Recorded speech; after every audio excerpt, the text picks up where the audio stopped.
Hey everybody, Kevin here again with Imagination Hobbies. Got the adult red and black dragons from Pathfinder Battles, City of the Lost Omens. They're a little smaller than the other adult dragons we've been going over. This boxed set is a little bit older. It also comes from Pathfinder instead of straight from D&D. But I think these make great young dragons in comparison to the ones coming out from D&D recently, especially in the Fangs and Talons set. I was going to do an unboxing of these. First I was going to show you the box just to show you what it looks like. You got the red dragon on the side. They don't come with clear bases, they come with black bases. I'm not really sure why they did that on the outside. Maybe that was their intention when they designed the art. There's the back, Paizo, black dragon. I got this for $60. I don't know what its normal MSRP is. It is a WizKids product.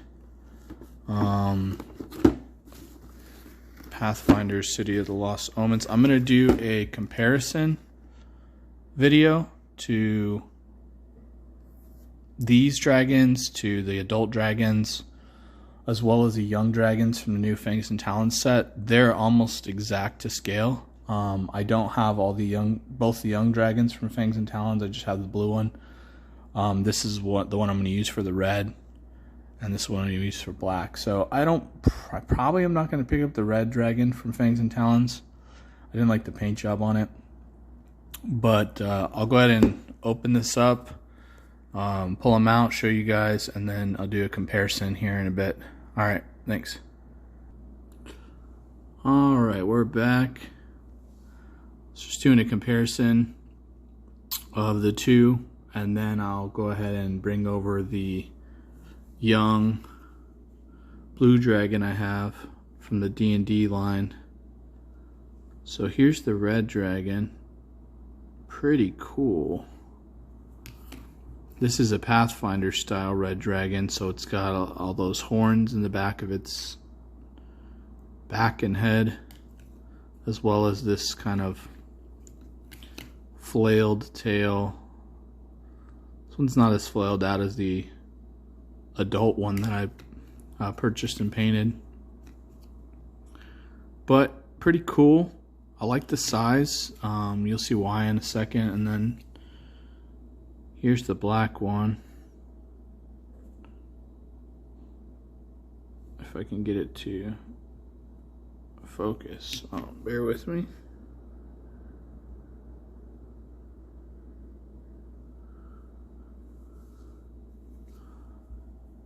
So this black one's pretty sweet.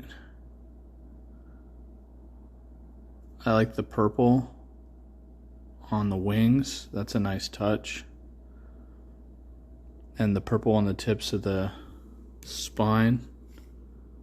That's pretty cool. I like this back.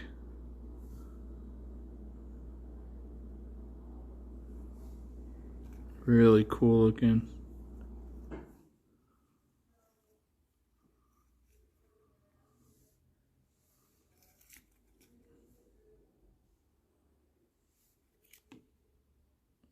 So yeah, that's the black dragon. That's pretty sweet. Alright. And then here is the young blue dragon from the D&D line.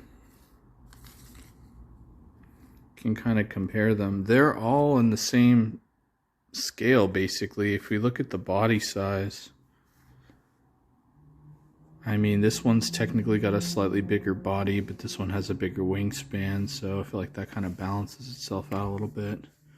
These two bodies are about the same, as well as the wings. So I think this is a great scale. So right now, if you want this size for your young dragons, personally, the way I would go is the way that I went, which would be this blue dragon from Fangs and Talons, and the black and the red from the Pathfinder Battles pack right here. That saves you from having to buy a bunch of Fangs and Talons boxes if you don't want to. I wanted to. I think that's a great set, so it's not really a downside either way. Just for like scale here, this was the older young blue dragons D&D minis used to make. So this would be the young one before. It's all getting very confusing, I know. Technically, this is an adult from Pathfinder, an adult from Pathfinder, a young from D&D, and an old young one from D&D. But I would just use this as like a baby one. Not a young one, but like a baby one. Adolescent one. And then for the little wormlings, I'm going to paint up these old pewter minis. Thought those are cool. Probably make this one a green dragon. I'll probably make this one like a red dragon or something. But there's some scale. I'm going to pull out the adult dragons from D&D Icons of the Realm miniatures. And we'll do a comparison as well with those. I just got those recently in the last video. I know you've probably already seen them because you saw my last video. But this gives you an idea for scale and kind of where I feel like all these fall.